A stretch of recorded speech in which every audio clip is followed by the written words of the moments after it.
Bom dia a todos! Estamos aqui para mais um início aqui do nosso programa XP Connection no portal Infomoney. E hoje falaremos sobre o termômetro da Bolsa e, obviamente, dentre outros assuntos e oportunidades interessantes de investimentos. Bom dia, Ricardo Kim. Bom dia, Celso. Bom dia, pessoal. Isso aí, mais um XP Connection.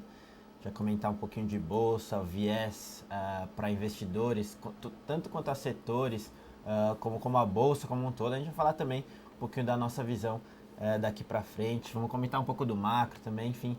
Vai ser legal o bate-papo, mas primeiramente, bom dia para todo mundo. Isso. E aí, Gustavo Cruz. Bom dia, Kim. Bom dia, Celso. Bom dia a todos. Pois a gente preparou essa apresentação aqui para tentar passar um pouco o sentimento dos investidores para os próximos meses em torno da Bolsa, mas a gente também vai dar uma comentada nos acontecimentos macroeconômicos que têm mexido bastante. Essa semana lotada de indicadores econômicos relevantes e, lógico, a situação brasileira bem complicada atualmente, infelizmente. Isso aí. Então, a gente fez, até destacar que a gente faz a cada 2 meses uma pesquisa com investidores institucionais e até com os nossos assessores, né? O número de respondentes é bem interessante, né, para a amostra que a gente tem e costuma ajudar até no investimento, para ver qual é a cabeça dele, qual a expectativa do investidor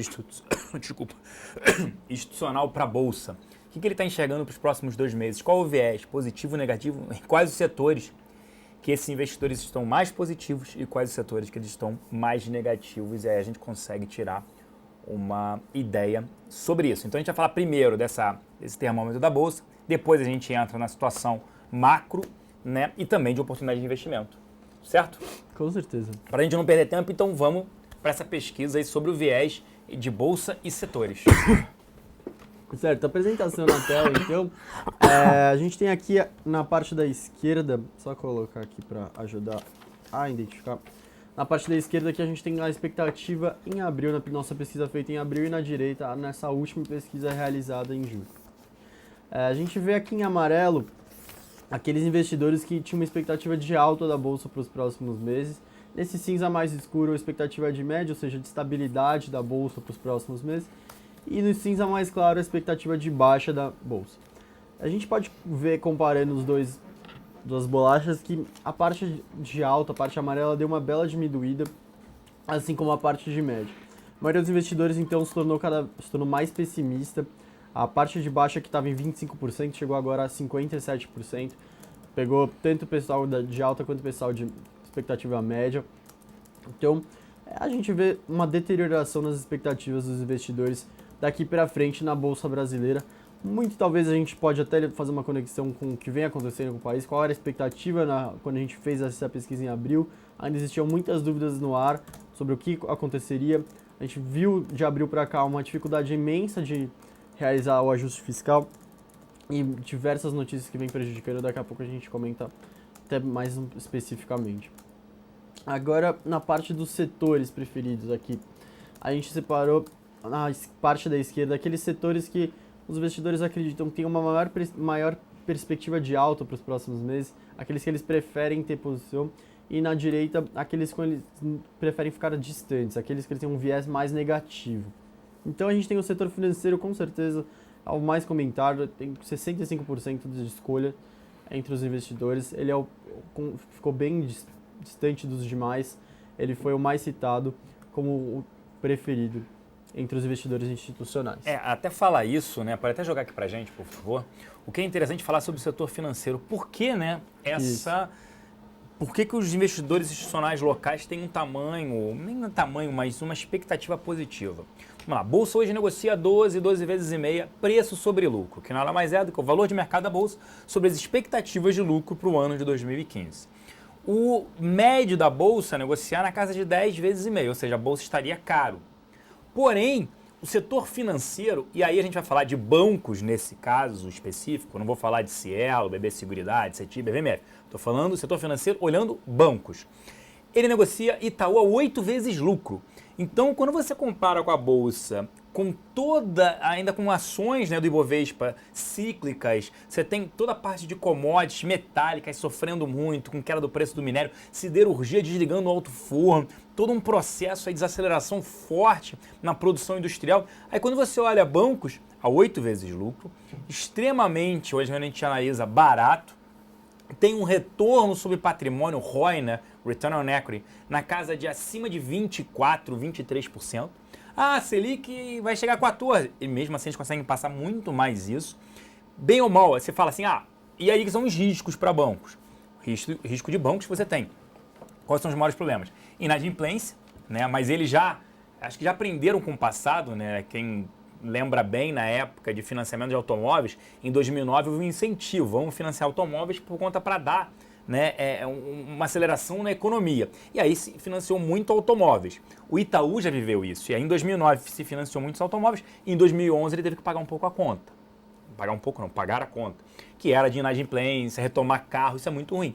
Então hoje Bradesco e Itaú estão focando muito em crédito consignado, que tem um risco baixo, né, porque ele sabe quanto ele recebe naquela conta, tudo isso, quanto é que ele poderia jogar. Fora isso, ele também está focando em crédito imobiliário. Ah, mas isso ainda é pouco. Sim, mas você tem a alienação fiduciária, então é mais fácil de você ter o bem. Então, está tendo um cenário ainda bem favorável para bancos. A gente ainda acha o Ibovespa caro, né? Deveria ainda corrigir o índice Ibovespa da Bolsa, mas alguns ativos são interessantes. Então, eu gostaria de destacar, nós estamos também otimistas com o setor bancário, principalmente com o setor, com Itaú, pelo nível de valuation que negocia, pela gestão altamente eficiente do banco, e só de você jogar o ganho com a Selic anual, ele já cresce 10%, 15%. Ah, o crédito vai crescer 4 a 5%. Sim, cresce muito menos. Mas a gente olha varejo caindo, a gente olha siderurgia caindo, Petrobras, a produção não cresce. Então, quando você começa a analisar os outros setores, não crescem, e ele cresce e ainda aumenta o spread financeiro. A questão de bancos é justamente essa análise relativa, querendo ou não, como o Celso comentou, a gestão é muito boa. Todo mundo sabe esses problemas que podem vir de inadimplência, aumento do desemprego, menor renda disponível, etc. Mas isso, muito disso já está no preço, né? Tanto que está tradando ali a 8 vezes. E, de novo, quando a gente olha os demais setores, se você olhar e fazer um risco-retorno, mesmo com todo esse cenário que a gente sabe difícil, boa parte já está no preço. Então você tem um upside maior aí, se a gente olha os demais setores e os seus múltiplos, por exemplo, no próprio setor financeiro você tem Cielo, BB Seguridade, só que o múltiplo é um pouco maior, né? Então no relativo, de novo, é a nossa top pick, é Itaú, enfim, e de novo a gente está falando aqui de bancos privados, né? Quando a gente comenta todas as questões de boas perspectivas para frente. O PL normalmente do Itaú era acima de 10 vezes, por isso que a gente fala que tem pelo menos uns 25% de upside. Isso, e em bancos a gente também olha Price Book Value, que é o quê? Valor de mercado sobre o patrimônio do banco. O Itaú está na casa de 1,60, ou seja, tem 60% de prêmio em relação ao seu patrimônio. O ponto entrega um retorno sobre patrimônio na casa de 24%. Selic a 13, 14, pode chegar agora, 14, 25. Então ainda entrega um retorno muito maior. Por isso, esse destaque, o Price Earnings de Itaú, o Price Book Value já chegou a negociar na época do Investment Grade na casa de 4 vezes. Não acredito mais nisso, não faz sentido. Mas negociar 2 vezes, para mim um banco com a gestão como eles também. Então de 1,60 para ir para 2 também acho que pode ir, como de 8 vezes para 10 também pode ir. O Ibovespa, que na minha opinião, particularmente, não deveria ir de 12,5 para 14, 15 vezes lucro. Não faz sentido nenhum, porque nós não temos crescimentos de lucro no país, infelizmente. Desculpa. Até chegou a bater lá, né? O Ibov bateu 14,5 vezes. A gente comentou muito nessa época, não faz nenhum sentido. E de fato voltou aí. Era 58 mil, 59 mil pontos. Pra gente falou, tá caro. A gente falou que a gente quer, obviamente, o que é melhor para os nossos clientes. E até respondendo uma pergunta aqui que tem a ver com bancos, para eu passar depois para outro setor, a compra do HSBC por um deles muda algo, né? A gente ainda continua acreditando que os grandes ali competidores em relação ao HSBC são primeiro o Bradesco, depois Santander.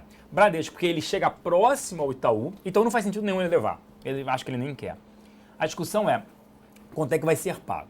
Se o Bradesco pagar 10 bilhões de reais, é ok, porque ele vai estar pagando aquela conta que a gente falou. Uma vez patrimônio.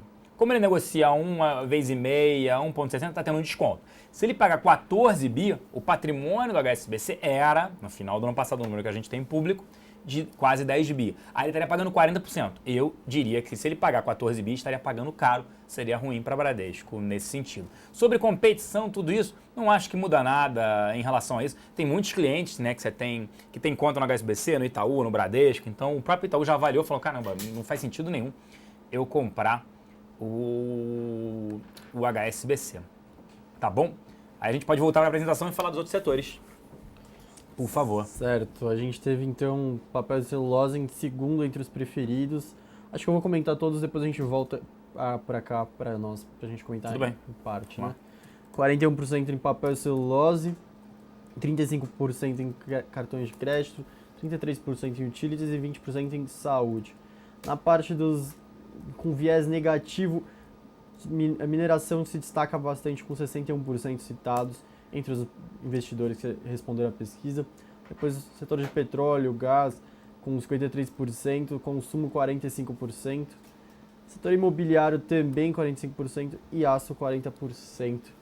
Aí para voltar agora para a gente para comentar, de novo, já voltou.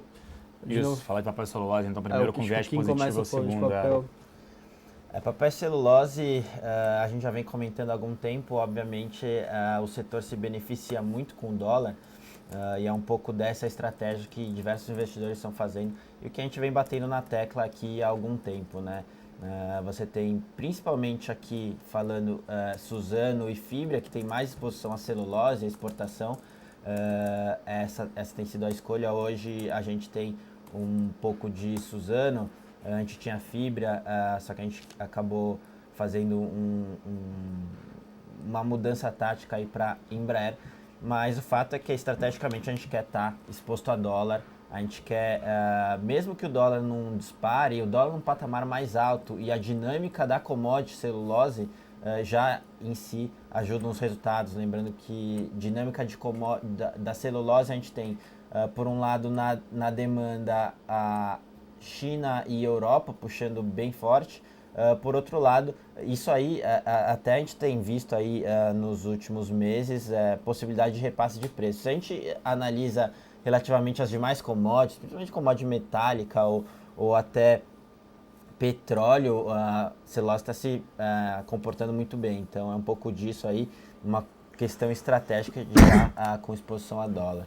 Até aproveitando, o pessoal já perguntou, né, sobre guerra, Suzano, né, tem caído esses dias, algum motivo especial? O que a gente viu ontem que Suzano caiu mais, tinha saído um relatório de uma casa estrangeira comentando do que espera para os resultados, enfim, falando que Fibra deve vir um resultado bom, Suzano deve vir um resultado ok, e muita gente pode ter trocado posição aí, então isso aí beneficiou um pouco mais Fibra e um pouco menos Suzano. O que a gente tem visto, vale lembrar que no histórico a Suzano nos últimos meses pelo menos outperformou ou performou muito melhor que Fibra, então Suzano performando melhor, agora devolveu um pouco. Mas a gente ainda gosta, a nossa preferida é a Suzano, ela está com um case de desalavancagem muito interessante. Ela pode sofrer um pouco na parte doméstica, mas a parte de celulose ainda tem muito espaço para crescer. Então por isso que a gente ainda prefere, principalmente níveis de múltiplo ali, Suzano com relação à Fibra. A Fibra a gente gosta, a gente até tinha um percentual um pouco menor, mas se tivesse que escolher uma, a gente ainda gosta de Suzano. Certo. Agora voltar para o Celsin com o terceiro lugar dos preferidos ficou cartões de crédito, 35% dos investidores assinalaram essa opção. A gente concorda também nesse sentido. O cartão de crédito só tem Cielo, né? O setor financeiro já tem outros ativos também, como o que já colocou. A gente gosta ainda do setor financeiro, BB Seguridade, Sul América, né? Sula 11. A gente ainda gosta também de CETIP, por exemplo. Mas olhando o setor, né, de cartão de crédito é Cielo. Cielo continua apresentando um forte crescimento, né, débito e crédito. Fora isso, a antecipação de recebíveis junto ao varejo vem acontecendo. Então o varejo vem desacelerando, vem apresentando uma queda, até afetando o shopping center, que ninguém esperava esse ano, vem afetando o crescimento das vendas mesmo das lojas, né, o que a gente chama de same-store sales, mas Cielo permanece com uma excelente gestão, está ganhando muito dinheiro com essa parte financeira de desconto de recebíveis, antecipação de recebíveis, e a gente segue otimista com o cenário também para Cielo. Certo, agora na parte do viés negativo, mineração, destaque 61%. Mineração, a gente basicamente está falando de Vale aqui. A gente teve bastante volatilidade no papel esses últimos dias. Bom, mas vou falar um pouco primeiro do setor e depois eu explico um pouquinho do que aconteceu mais recentemente. Para Vale, de novo, a gente ainda continua com a mesma cabeça. Essa dinâmica de oferta e demanda, com China desacelerando e capacidade global aumentando, com Vale, Rio Tinto, BHP, isso aí tende a pressionar minério por um tempo. Por outro lado, você tem a Vale num ciclo de investimento muito forte ainda para os próximos 2 anos, isso com certeza vai pressionar a caixa, já tem pressionado, uma sinalização disso é que ela já cortou dividendos para esse ano e gente já falando em mais corte de dividendos para frente. Então, aliado a isso, um valuation não muito baixo, na verdade, negociando ali a 7 vezes EV/EBITDA, né, que é o valor da firma sobre a geração de caixa operacional, isso aí chega a ser até em patamares de competidores globais e até acima. Lembrando que ela sempre negociou com desconto e, querendo ou não, agora ela tem mais exposição a minério de ferro e tende então a ter alguns resultados piores. Por isso que a gente ainda fica cético com Vale. De novo, dinâmica de oferta e demanda de minério tende a pressionar preço. Por outro lado, o valuation também não é uma barganha, então tem espaço para cair mais ainda. O que a gente recomenda para os investidores que têm Vale, se eles não quiserem trocar, a gente obviamente recomenda trocar por algum setor, algum outro papel com mais perspectiva, principalmente no curto médio prazo. Mas se o cliente ele quer ficar com Vale, nada mais justo que fazer uma proteção via derivativos, que a gente tem trabalhado bastante na nossa base, proteção a custo zero, fica bem interessante para uma queda adicional de Vale para os próximos meses. Certo, agora para o Celso, segundo setor com maior viés negativo, setor de petróleo e gás, 53% de rejeição. A Petrobras, a gente tem na nossa carteira recomendado short no ativo, né, principalmente após a divulgação do resultado do primeiro trimestre, o ativo a R$ 14,80, lá para cá ele vem, a gente acha que tende a cair mais, por alguns motivos. Primeiro, quando você analisa as petrolíferas lá fora, ela negocia entre 5 a 6 vezes EV/EBITDA, que é o valor da firma, que nada mais é do que o valor de mercado mais a dívida líquida dela, sobre ou a geração de caixa dela, o EBITDA. A maior parte do EV, né, do valor da firma da Petrobras, é dívida, né? Quase 400 bilhões de reais são de endividamento. É impressionante isso, 330 bilhões de reais que é a dívida líquida dela. A gente segue negativo. Fora isso, o preço do petróleo, a gente não acredita que é para baixo, a possível melhora ali, né, com o Irã, né, com o acordo do Irã com as grandes potências, ele tende a influenciar o aumento da oferta de petróleo no mercado. Ele já falou isso. O Irã resolvendo o problema, ele pode exportar muito mais petróleo, ele não vai respeitar a OPEP, a Arábia Saudita, que é a grande ali, que possui o maior market share no OPEP, então ele vai exportar, vai dizer, Estados Unidos, eu vou baixar o preço da commodity, eu vou te ajudar nesse sentido, você vai ter gasolina mais barata, tudo isso, então é um outro motivo que eu ainda acho que as ações da Petrobras também, o viés é negativo, então até perguntaram aqui sobre juros, preço-lucro e juros, o que a gente está querendo esclarecer aqui, viés de ações. Na nossa reunião, quem participou, ou nós, aqui perguntando, na semana passada de alocação, a gente fala que a diversificação de ativos numa carteira, não estou falando de ações, em seus investimentos, é primordial. E hoje, né, mesmo com perfil agressivo, não recomendaria uma exposição tão grande em bolsa. A recomendação é principalmente em juros. Primeiro, em ativos pré-fixados, também um pouco em inflação de curto prazo, ativos ligados à inflação de curto prazo, e um percentual bem menor em bolsa, e um percentual também em dólar. Em bolsa, comprado em algumas ações, carteiras recomendadas, que nós até possuímos essas carteiras recomendadas, e com proteção no Ibovespa, porque a gente acha que o Ibovespa não tem por que subir ou até cair, Enquanto que as nossas carteiras tenderiam a apresentar uma performance positiva, uma performance melhor do que o índice Bovespa. Essa comparação aí com os juros, obviamente, muita gente faz, só que você tem que dar um passo antes, né? A gente bate muito na tecla que aqui na XP a gente trabalha com a plataforma de investimentos e não basicamente com renda variável. A gente é muito mais que isso. Nossa plataforma tem diversos produtos de renda fixa, fundos de terceiros, etc. Então, a gente sempre tenta fazer essa alocação global. Agora, com os juros nesse patamar, obviamente você quer ter uma porcentagem maior, mas dado que você decidiu colocar algum percentual em renda variável, seu benchmark já é outro, né? Seu benchmark vira Ibov ou qualquer coisa do tipo, e aí você já não consegue fazer essa comparação porque você já tomou essa decisão de ter um percentual em renda variável. Se você é mais conservador e fica olhando muito benchmark e juros, obviamente, automaticamente sua carteira global vai ter mais renda fixa. Então, não é essa questão. Obviamente, todo mundo sabe, o juros está aí, juros patamar alto, por isso que a gente fala, em termos de alocação, sempre tem uma porcentagem maior em renda fixa, mas quando você olha só renda variável ali, tem algumas alternativas interessantes aí, principalmente quando você usa um pouco do conhecimento de derivativos ali para fazer uma proteção e tomar uma posição mais conservadora. Certo, eu vou pedir agora a apresentação de novo na tela. Agora a gente vai ver a parte dos afiliados. A gente vai ver que teve um pouquinho de diferença. A parte financeira, de novo, está entre os preferidos, cartões de crédito, papel celulose, saúde. A diferença vai ser a setor de educação, que vai aparecer nessa lista. E também a diferença nas porcentagens. 81% dos afiliados apontam o financeiro como um dos setores preferidos. E na parte do negativo também uma diferença na ordem das escolhas. O setor de petróleo bem mais apontado, 56%, setor imobiliário. O setor de mineração, só para voltar, estava com 61% dos investidores institucionais disparado em primeiro. Agora ele só é apontado por 32% dos afiliados como um viés negativo. De novo, viés negativo na direita, o viés positivo na esquerda. E só para deixar bem claro aqui como estava o setor financeiro de novo em primeiro.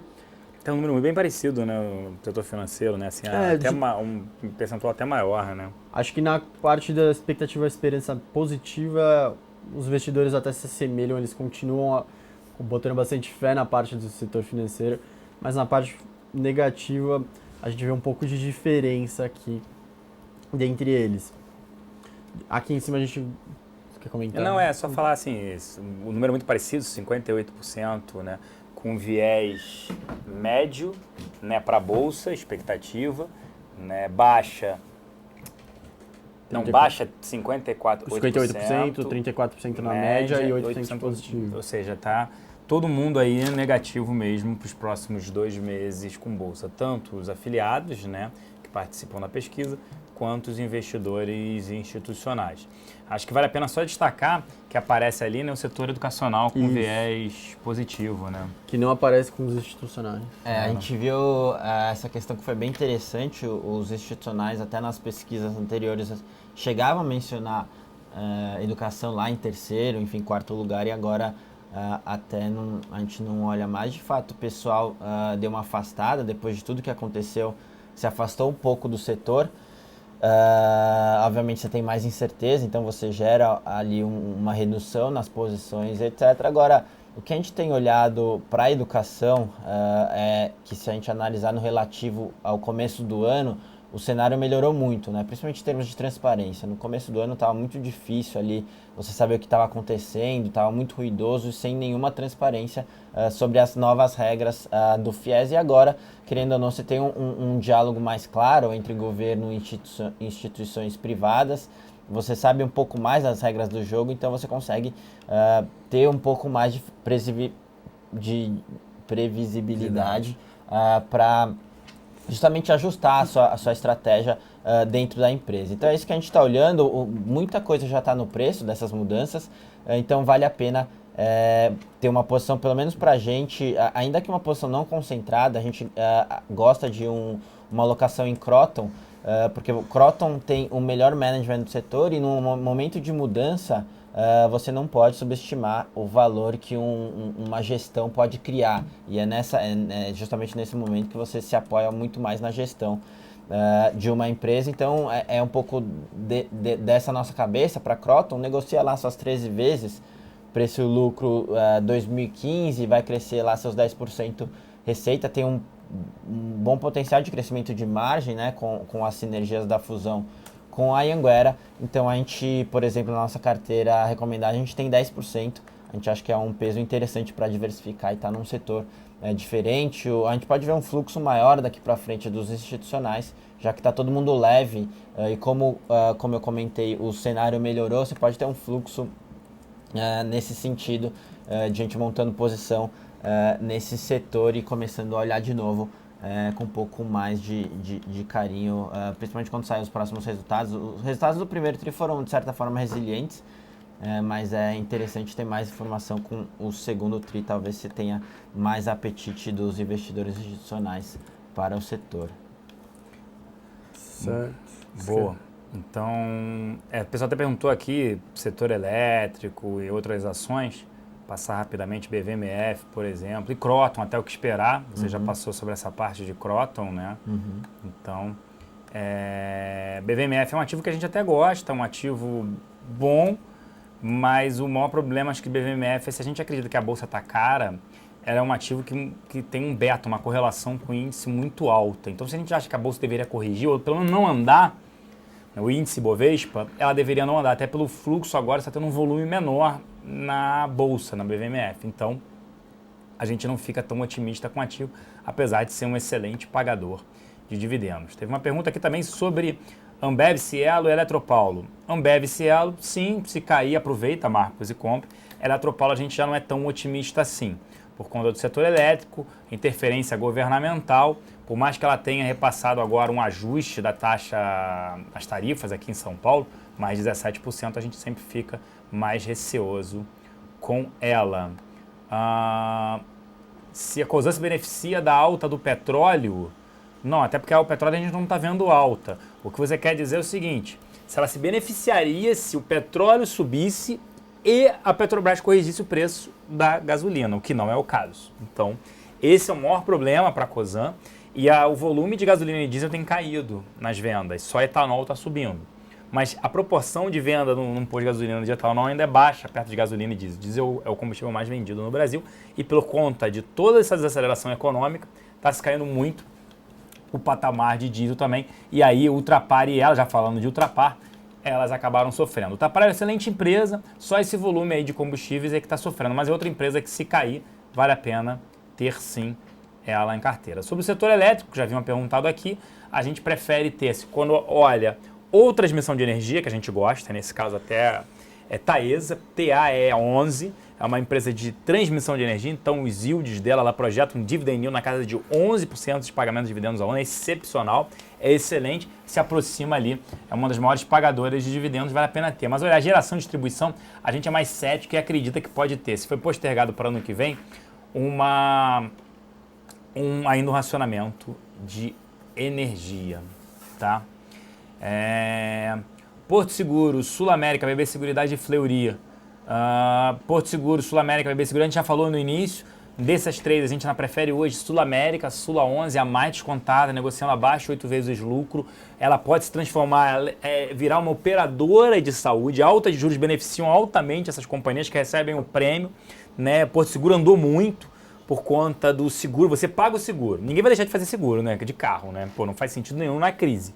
Você corta coisa, mas vou cortar saída, vou cortar compras, mas não vai cortar o seu seguro. Vai que você é roubado, você perde um patrimônio. Então, Porto Seguro, ela subiu muito porque o foco dela é em automóveis, né? A grande receita dela, o grande filão é em automóveis. E 40% dos carros segurados dela estão em São Paulo. Com a lei do desmanche, o roubo de veículos caiu mais de 20% nesse primeiro semestre em relação ao ano passado. E a lei do desmanche deve ser replicada para o Brasil inteiro. E isso, consequentemente, vai gerar, né, também resultados melhores. Fora isso, que ela recebe o prêmio, ela aplica em juros. Aplicando em juros com juros mais altos, ela gera. E como a menor sinistralidade faz isso, né? A receita aumenta e a sinistralidade cai, margem sobe. Sul América, ela pode parar de ser uma seguradora para ser uma operadora de saúde, dado que boa parte dos clientes dela estão nessa parte. Se ela faz isso, ela melhora o resultado, teria um upside de mais de 30%. BB Seguridade é toda a capilaridade que ela tem nas agências do Banco do Brasil que devem permanecer. Fleury, a gente não pode assim comentar, né? A gente não olha há bastante tempo o ativo por conta de liquidez. Porque ele tinha apertado o setor de seguradoras e botou Fleury no meio. Na verdade, Fleury é mais questão de saúde. Mas do setor de seguros, então, Porto Seguro esticou bem, a gente ainda tem preferência mais por BB Seguridade e Sul América, né? Por conta de valuation. Isso. Bom, Fleury tem aquela questão aí só da venda da participação dos controladores que tem impulsionado, vai ser mais nessa questão de especulação de quando vai sair essa venda ou não. Mas por conta de liquidez a gente acaba não olhando porque a gente tem essa régua aí e faz esse corte em papéis e líquidos. Boa. E aí perguntaram sobre hipermarcas. É um ativo caro, seria um Ambev, mais resiliente, porque a gente fala isso, né? Ninguém vai deixar de tomar o seu remédio, né? Você corta diversos produtos, mas não deixa de consumir um remédio, por exemplo, dada a situação econômica, até em momentos de crise tem um aumento de antidepressivos, de diversos remédios. É uma empresa, que eu diria, uma boa empresa, bem posicionada, com uma marca forte, mas cara. Perguntaram sobre alguma concessionária de rodovia se está atraente, até pelo plano aí do governo falando de aumentar tiro. Ontem a Eco-Rodovia subiu mais de 4%, outros ativos subiram mais de 1%. A gente vem comentando bastante esse setor. De novo, a gente só reitera que a gente não gosta, a gente no relativo encontra outros setores com melhores perspectivas. A questão de concessões rodoviárias é que, por um lado, você tem um fundamento ruim, com tráfego de pesados caindo bem com relação ao ano passado. A gente já está vendo esse movimento desde o segundo semestre do ano passado. O Leves também, que estava segurando um pouco os resultados, já está desacelerando bem. Então, em questão de fundamento, obviamente, principalmente tráfego de pesados tem uma correlação muito forte com a atividade econômica. E a gente está vendo o que está acontecendo. Então, pelo lado de fundamento ruim. Por outro lado, você tem um juros crescente ali, obviamente isso prejudica as concessões. A gente por mais que o BC agora esteja com um discurso um pouco mais ameno com relação à taxa de juros, os juros num patamar alto ainda, de certa forma, não é benéfico para as concessões. De novo, a gente recomenda os investidores ficarem fora do setor. Esse pacote de infra, de novo, a gente não sabe muito como que isso vai se concretizar, diversas construtoras aí sendo investigadas, etc. Isso aí impacta sim na velocidade de execução, etc. Então, de novo, não dá para se apoiar só nisso, até porque a gente tem poucas notícias concretas sobre a evolução. Então, de novo, ficar de fora desse setor. Comentar então rápido do que aconteceu na Grécia e o que aconteceu na China esses dias. Sim. Ontem a gente teve, então, PIB da China no segundo trimestre vindo acima do esperado, era esperado 6,8%, veio 7%. Os investidores hoje, então, e a bolsa caiu hoje lá na China, muito porque os investidores acreditaram que com essa economia vindo um pouco mais forte, também veio produção industrial acima do esperado e vendas do varejo acima do esperado, não devem ter novas medidas para acalmar os ânimos na volatilidade excessa, no suspeita de bolsa lá na China. Não entrando nesse mérito tanto, mas entrando em outro que talvez tenha passado despercebido, a gente vai ter na sexta-feira o anúncio dos novos empréstimos, do quanto aumentou a quantidade de dinheiro que conseguiu, aumentou nos bancos. Esse sim talvez seja um dado mais interessante, porque esse estava sendo o caminho que o Banco Central Chinês, que a China estava tentando passar, estimular a sua economia, já que estava ficando aquém do que estava querendo no crescimento do seu produto. Então talvez, se esses dados não crescerem que nem o esperado, aí reverte toda aquela euforia, talvez, dos dados do PIB terem vindo acima do normal. Porque a gente sempre tem aquela desconfiança dos dados que vêm de lá, e se esses dados não vierem correspondentes, isso vai impactar sim os dados, a economia da China. A parte da Grécia, a gente segue hoje votação lá no parlamento grego para aprovar as medidas do resgate financeiro. Lembrando que para aprovar eles vão precisar de ajuda da oposição, e já até próprios membros do partido da base do governo estão falando que não vão votar a favor dessas medidas. De qualquer forma, passado no parlamento grego, ainda tem que ir para os países membros da zona do euro, para os parlamentos deles aprovarem, para os ministros das fazendas aprovarem, aceitarem as condições, e isso também promete seguir até o final de semana, então vai provocar mais volatilidade além do resultado de hoje. nos próximos dias. Ótimo, e até falar também dos números hoje nos Estados Unidos, os números vieram melhores do que o esperado, do que se imaginava por conta da economia americana, o que faz até com que o dólar hoje aí apresente uma alta depois dos últimos dias, né? Isso. Então, isso é excelente. A gente sempre tem falado sobre produtos, oportunidades de investimento, né? E a gente teve a reunião de alocação na semana passada, né? E nessa reunião de alocação, né, nessa apresentação que a gente fez aqui no XP Connection, a gente falou muito sobre os investimentos, até como nós tinha perguntado aqui, né? Olha, mas com esses juros não tem como não ter exposição a juros. Concordo plenamente, até a nossa recomendação na área de alocação, maior exposição em juros, principalmente pré-fixado, aproveitando essa alta e considerável dos juros. Por outro lado, você tem que diversificar sua carteira, internacionalizar, buscar produtos que tenham uma rentabilidade com o cenário atual. Fora juros e até uma parte do seu investimento, né, de renda fixa em ativos atrelados ao IPCA, mais curto prazo, nós também falamos, dá para ter uma carteira de ações, dependendo do seu perfil, sim, com proteção. E aí a gente entra também com o dólar. Primeiro que é um call estrutural, é um call de alta, que a gente acredita. Primeiro, commodities em queda, dólar subindo. Segundo, pelo crescimento. A gente está falando aqui de uma recessão de 1,5% a 2% e nos Estados Unidos um crescimento próximo a 2%. Esse ano, fora ano que vem. E elevação também de juros por lá. Exato.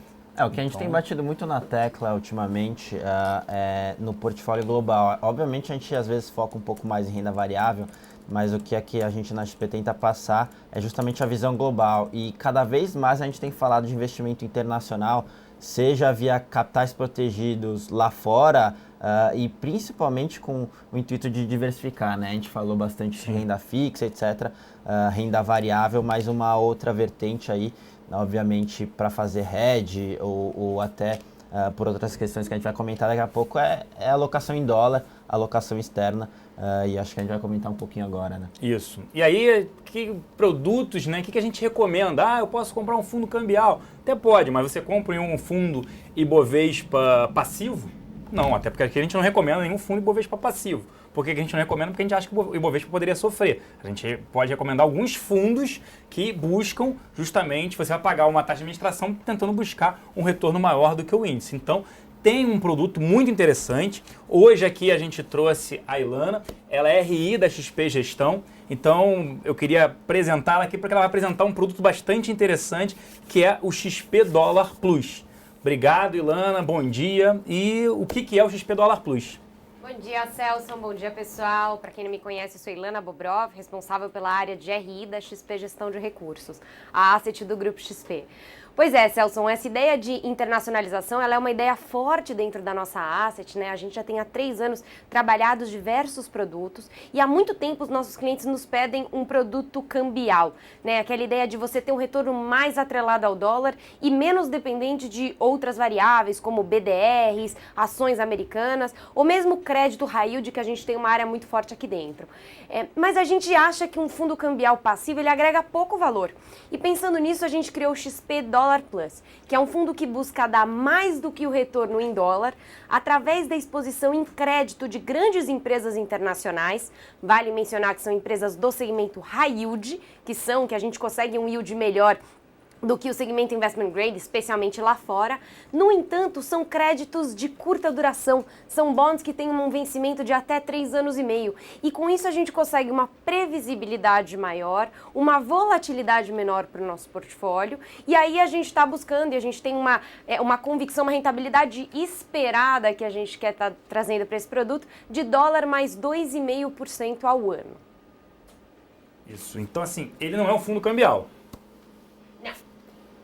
Ele não é um fundo cambial, ele é um fundo multimercado que busca entregar o retorno do dólar mais um plus, que é esse 2,5% ao ano de rentabilidade esperada. Então a gente acredita que a gente está agregando valor com base na nossa análise fundamentalista, na escolha dessas empresas, né? A gente vai popular o nosso portfólio com 50 a 60 empresas. São empresas conhecidas, são empresas como a Hertz, como a T-Mobile, como a MGM Resort. São empresas grandes, empresas que são são consideradas high yield nos Estados Unidos, mas vale mencionar, para quem não tem uma familiaridade grande com esse segmento lá fora, esse é um segmento que tem muito acesso à informação, assim como no mercado de bolsa aqui no Brasil, a gente tem acesso a relatórios, a conferências, a diversas informações sobre as empresas, a gente também tem isso no segmento high yield.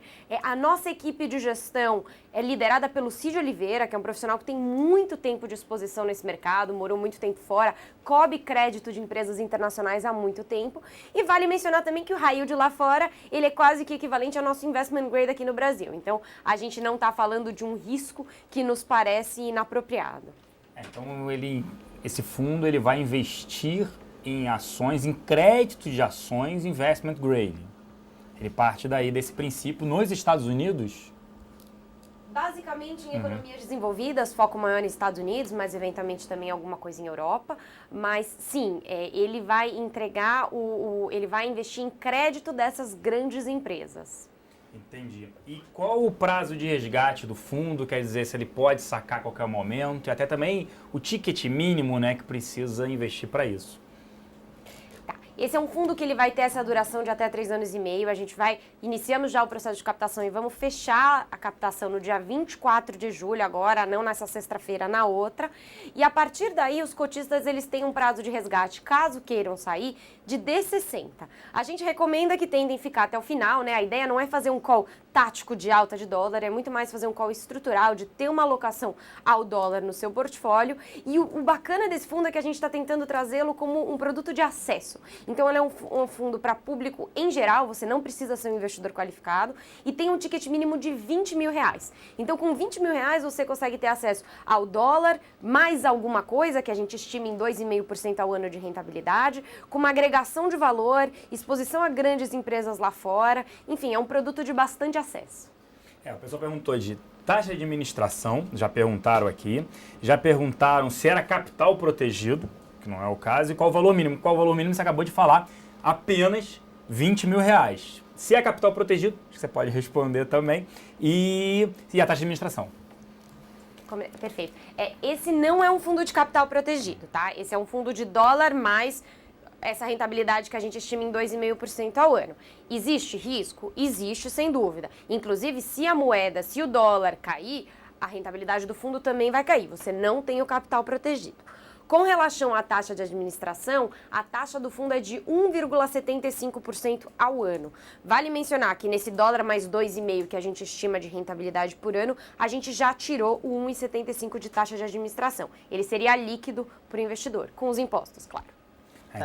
Legal fazer justamente bater na tecla de uma análise comparativa, né? A gente tem diversos fundos cambiais que você paga, às vezes, uma taxa de ADM maior, só que você não tem nenhuma gestão, eles só te devolvem justamente a variação do dólar, né? Menos a taxa de administração. E menos a taxa de administração. Aqui você ganha líquido, isso, a variação do dólar e mais ainda um estimado de 2,5 ao ano. É legal fazer essa comparação porque a gente quer trazer um produto acessível, ainda que, obviamente, no comparativo aos produtos do mercado, fica bem interessante, né? Fora que em muitos casos, né, você tem um valor para ser investido muito maior. Você não tem acesso a empresas de high yield nos Estados Unidos. Exato. Provavelmente você vai precisar de $100 mil para isso. Então, nesse caso, você não precisa ser um investidor qualificado com uma aplicação mínima de R$20 mil, você está comprando dólar. E a gente fala sempre isso. A importância de ter o dólar, gente, olha, mas você acha que a Selic vai andar mais do que o dólar no próximo ano e meio, 2 anos?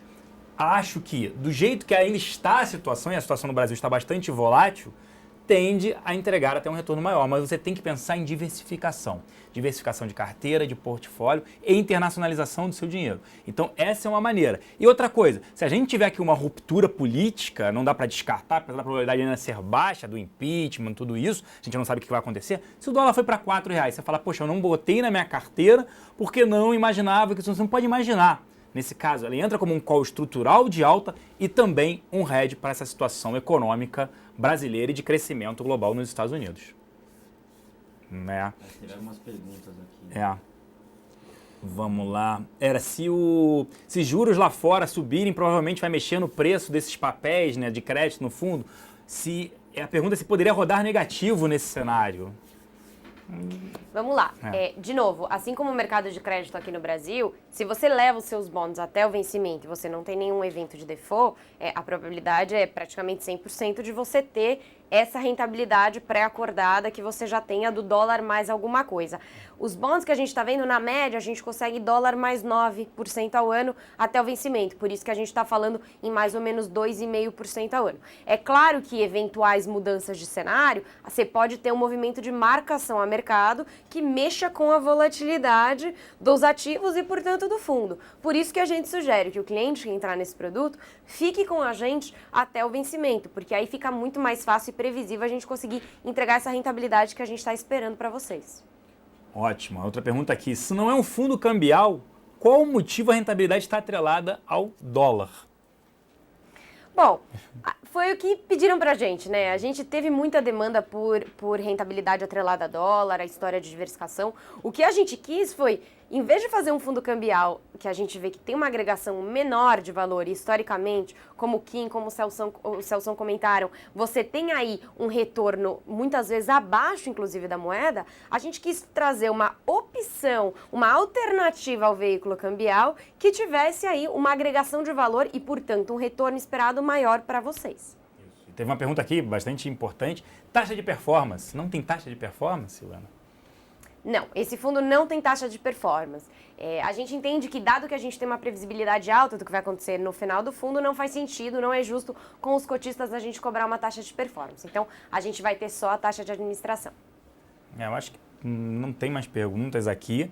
Eu queria que você passasse assim, as informações, se alguém tiver mais dúvidas, como é que entra em contato, como é que ela pode ter acesso, vai que ainda não é um cliente, qual o prazo para investimento, dado que ele é fechado, quer dizer, como é que ela faz isso, comunica com o assessor, um e-mail para contato, como é que ela consegue entrar em contato e fala, eu quero investir nisso, como é que eu faço? Eu não sou cliente, muitas pessoas aqui que nos assistem não são clientes, querem ter acesso a isso, como é que eles fazem?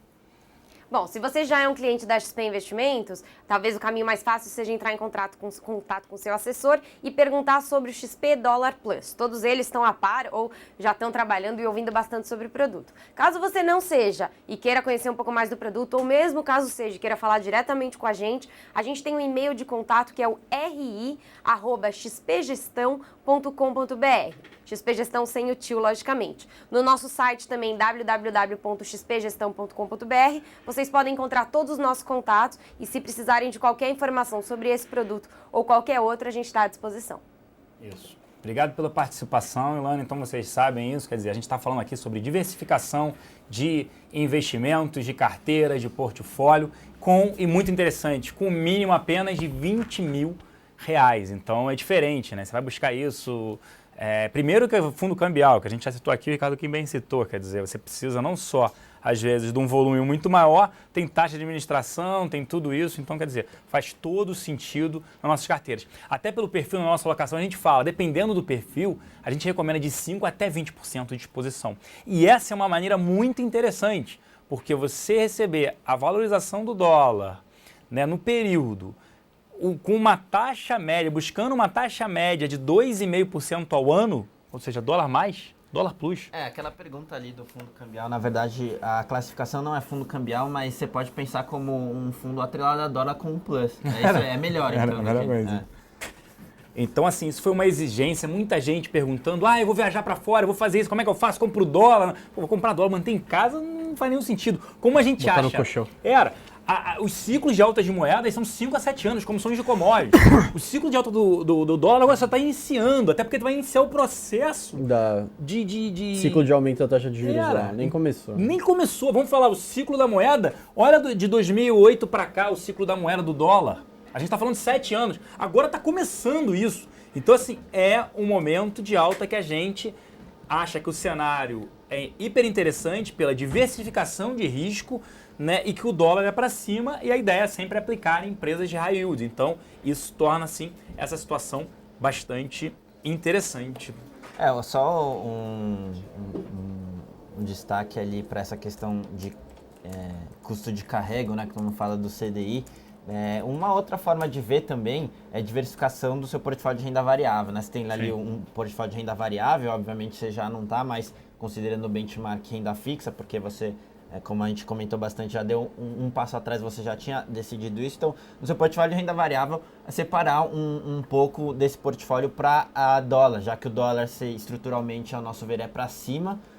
Você está trocando uma posição de renda variável por $1 plus mais 2,5 ao ano, fica bem interessante aí e não tem essa questão do custo de carrego que obviamente você já tinha feito essa decisão de ficar em renda variável, fica bem interessante.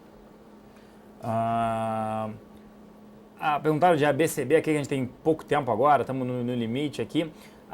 O banco ABC, a gente não está recomendando nenhum banco pequeno, dado, né, apesar dele ter crédito ilimitado, dinheiro ilimitado, né, que é o caso da ABC, America Bank, a gente prefere não ter recomendação em bancos pequenos e médios. Então, Itaú, pelo nível de preço, vale muito mais a pena nesse sentido. Hering, a gente não recomenda exposição. E sobre Cosan, que a gente falou, a gente ainda não recomenda exposição, principalmente pela interferência governamental. A parte de etanol acaba sofrendo pelo governo, não aumenta preço, não reajusta preço de gasolina e diesel. Lembrando, há 3 meses atrás, mais ou menos, quando teve greve dos caminhoneiros, a presidente Dilma falou que não reajustaria diesel nos próximos 6 meses. Isso deve servir o mesmo para gasolina, tá? Acho que é isso, senhores, a gente estourou aqui o tempo, né? Acho que vale a pena, foi como a Ilana aqui bem explicou, explanou sobre isso. Diversificação é o nome do jogo.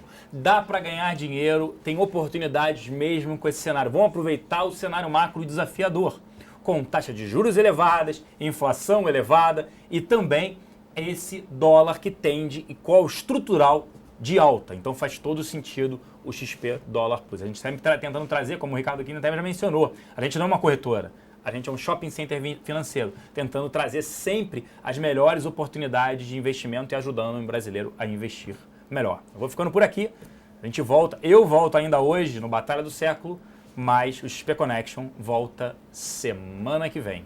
É isso aí, pessoal, obrigado e de novo a gente tentando ajudar vocês a investir melhor.